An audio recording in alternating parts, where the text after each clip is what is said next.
নমস্কার। অত্যন্ত গুরুত্বপূর্ণ একটি আপডেট নিয়ে হাজির হয়েছি আপনাদের সামনে। অনুগ্রহ করে চ্যানেলটি সাবস্ক্রাইব করে সঙ্গে থাকবেন। অনেক দিন থেকেই পশু বলি নিয়ে চলছিল বিভিন্ন প্রকার মতবিরোধ, আর তার কোনো সুরাহা হচ্ছিল না। এবার রাজ্যে নতুন বিজেপি সরকার ক্ষমতায় এসে কিছুটা হলেও নড়ে চড়ে বসেছেন, আর তারা একটি গুরুত্বপূর্ণ সিদ্ধান্ত নিয়েছেন এই পশু বলির ক্ষেত্রে। বিষয়টি কি তা নিয়ে আপনাদের সামনে তুলে ধরছি। সেটি হলো এই যেখানে সেখানে নিয়ম বহির্ভূতভাবে আর পশু বলি দেওয়া যাবে না।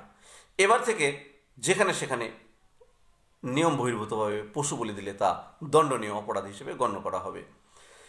রাজ্যে পশু বলি বা ধর্মীয় কারণে পশু হত্যা নিয়ে কড়া আইন আনতে চলেছেন এভাবেই রাজ্যের নতুন বিজেপি সরকার।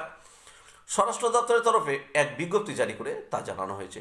মূলত গরু, মহিষ, বলদ বা বাছুরের মতো গবাদি পশু বলির ক্ষেত্রে এরূপ শর্ত প্রদান করা হয়েছে। তা বলে পশু বলি যে দেওয়াই যাবে না এমনটা নয়। পশু বলি দিতে গেলে তার জন্য কিছু নিয়মকানুন মানতে হবে সংশ্লিষ্ট ব্যক্তিকে।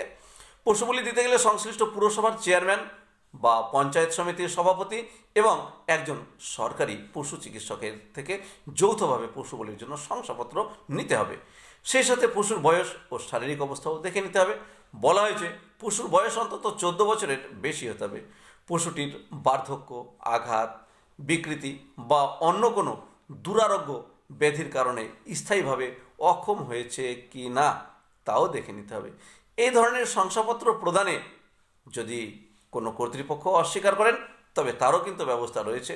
ক্ষুব্ধ ব্যক্তি শংসাপত্র প্রত্যাখ্যানের বার্তা পাওয়ার 15 দিনের মধ্যে রাজ্য সরকারের কাছে আবেদন করতে পারেন। তাহলে সেক্ষেত্রে রাজ্য সরকার কোনো ব্যবস্থা নিশ্চয়ই নেবেন। ধন্যবাদ। সকলে চ্যানেলটি সাবস্ক্রাইব করে সঙ্গে থাকবেন।